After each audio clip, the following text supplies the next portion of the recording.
各位好，我是兴趣闪的摄影师 Enzo。那今天呢，又到了大家非常喜欢的手机盲测环节啦。然后今天做这集的主因呢，就是因为 Sony 的新手机推出了嘛 ，Xperia One Mark 7。我上一部影片呢有讲到说，对于它的相机幅度升级呢，我是觉得蛮可惜的，就是好像有点不太够。在我这几天盲测下来呢，我发现它的超广角呢，其实超乎我的想象。虽然它没办法直出4800画素，但是它的画质体验，大家等等可以认真看，非常非常的夸张哦。那今天带来的对手呢，就几支在台湾也是上市的旗舰手机哦，分别是 iPhone 16 Pro， 然后 vivo 的 X200 Pro。我知道我没有拿出 Ultra， 因为我这边呢并没有去做购买。但是 X200 Pro 的话，其实以国际版来说呢，也相当的强。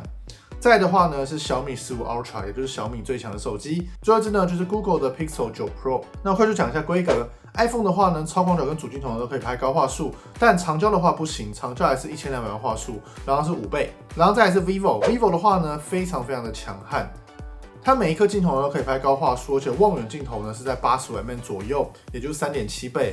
然后那颗长焦镜头呢还是2亿画素哦，也是用 Samsung 的 HP9 这一颗感光元件，非常的强悍。那小米15 Ultra 的话呢，是这10支里面硬体最强的，还有4颗镜头，而且4颗镜头呢都可以拍摄 8K， 也都有到5000万画素，而且它的主镜头呢是1寸感光元件哦。然后它长焦镜头很厉害，跟 X200 Pro 呢是用同一片，就是那一片2亿画素，而且真的很大的底。那再来呢是 Pixel 9 Pro， 3颗镜头呢也都有高画素可以去做选择哦。接下来呢就是我们的盲测环节啦，大家可以跟我一起下去做猜，你们可以记一下你们喜欢哪一张，最后可以自己统计出来说你到底喜欢哪一只手机的拍摄表现哦。那接下来就让我们继续看下去吧。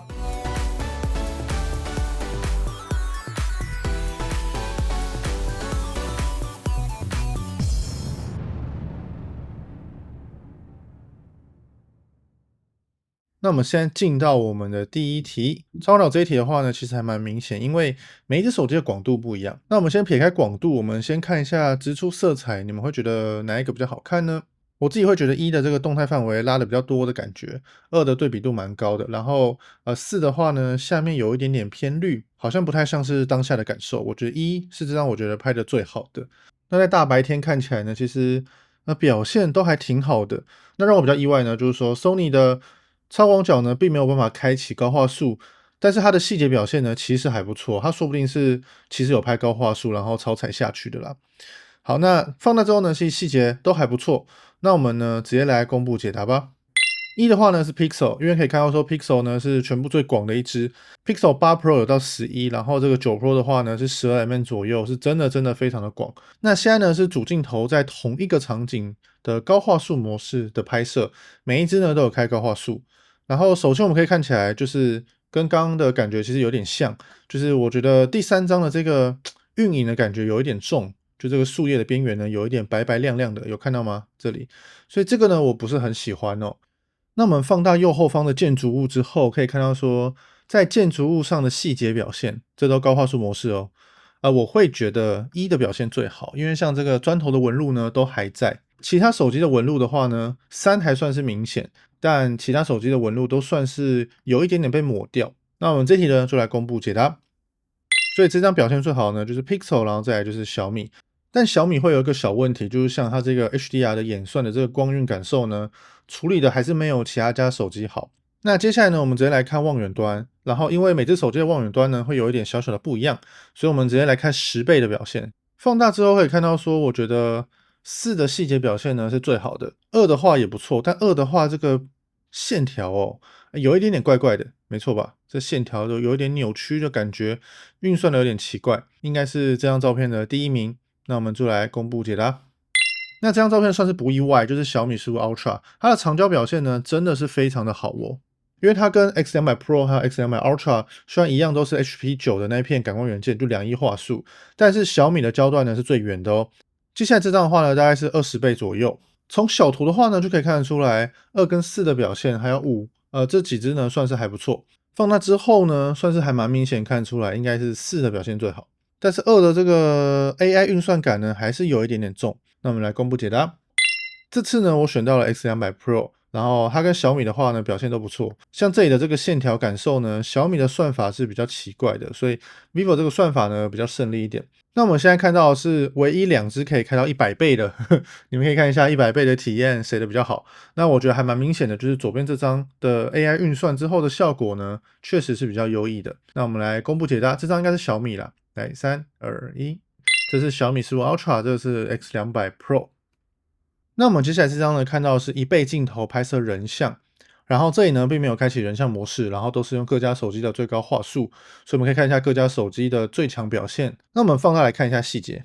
那头部的有一点点变形的话，这是因为我角度还是有一点点不一样，所以这个大家不要去做在意。我会觉得1、3、5的细节表现好像比较好一点，就头发呢比较根根分明。然后2的话呢，已经会有一点点运算的感觉，它感觉有知道这个是人，然后又把它有点柔肤，然后所以头发的细节呢，好像也没有到那么的完美了。这张照片其实有点难选，但是放大之后，我会觉得人脸的肤色的讨喜度加上细节的保留程度的话，1跟5呢是我比较喜欢的，大家可以注意这个头发的细节啦。这样，那我们就来公布解答吧。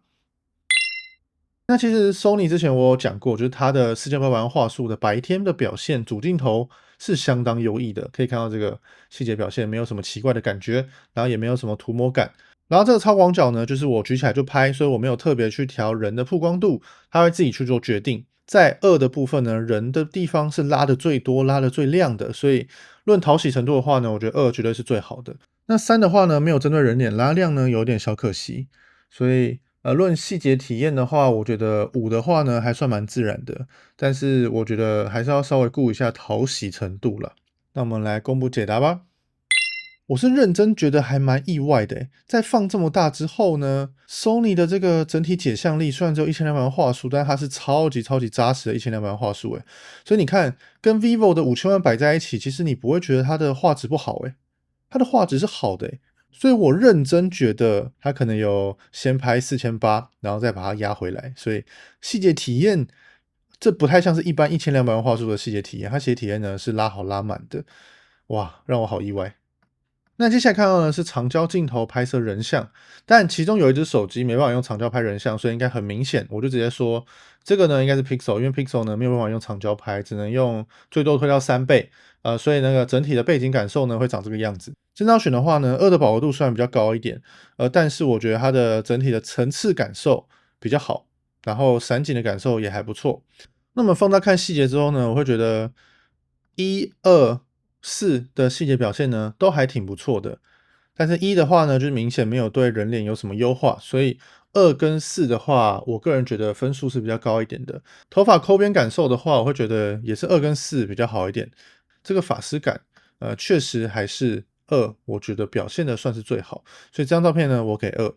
那我们公布解答。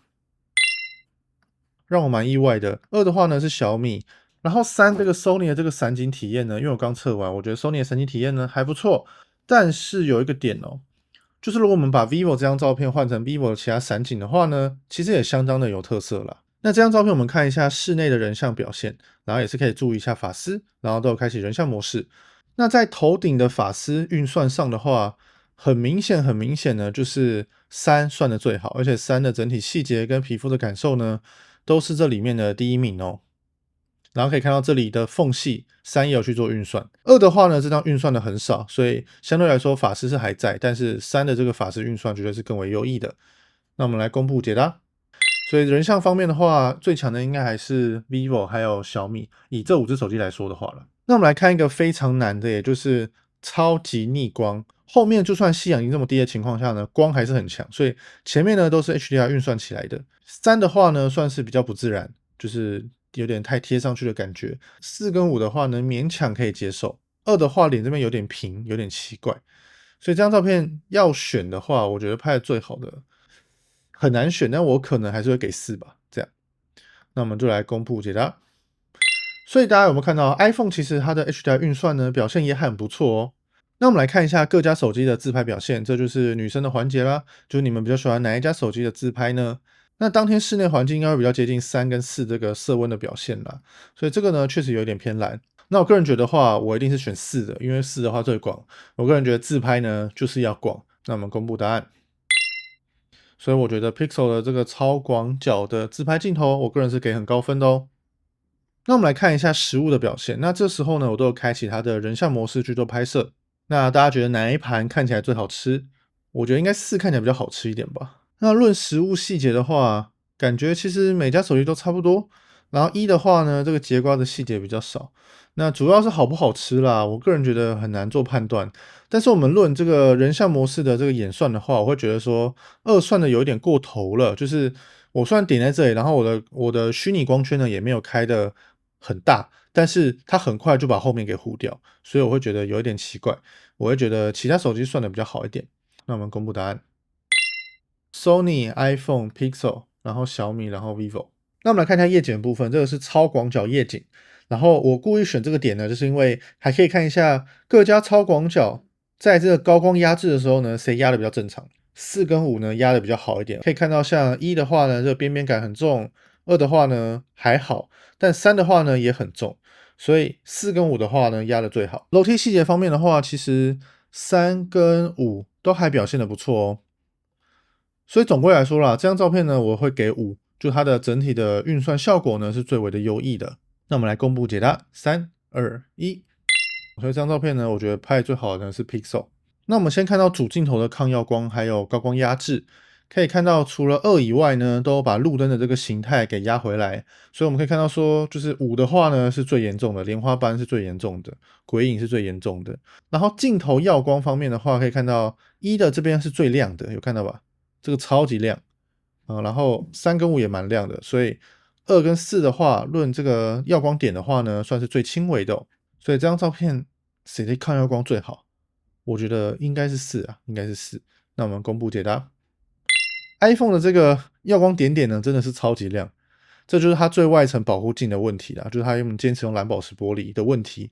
然后可以看到表现最好的呢，竟然是 vivo。X300 Pro，大家知道吧？X300 Pro 的这个横向抗耀光呢是被骂得很惨，但是正面抗耀光表现是还行，而且鬼影呢都非常的少。那超广角的情况下，也可以看到说，那路灯方面的话呢，只有3没有把路灯的那个方块给压回来，但3的话呢是全部最广的，所以如果你们前面还记得的话，3的话应该就是 Pixel。然后论耀光表现的话，我觉得1、2、3都还不错，然后4跟5的话比较严重，尤其是5的话。这个莲花斑呢又跑出来了，有点不太舒服。所以这张照片的话，我个人呢比较想给3啦，我会觉得它比较自然一点，然后天空呢也拉得比较亮。那我们公布解答。那这张夜景照片呢，大家等一下可以注意一下暗部的细节，还有亮部的压制感受。那首先呢，就原图看起来的话，我觉得4的表现呢比较综合一点，因为确实这应该是有一点点黄黄的感觉，没有到那么的蓝啦。然后暗部细节呢，顾的看起来呢也还不错，好像是3跟4应该算是最好吧，细节表现。而且在暗部细节方面的话呢，5的话呢拉的反倒比较多一点。综合上来说，我觉得4比较接近现场，但我觉得5还是拍的比较好一点，因为我觉得暗部细节要顾到还是挺重要的。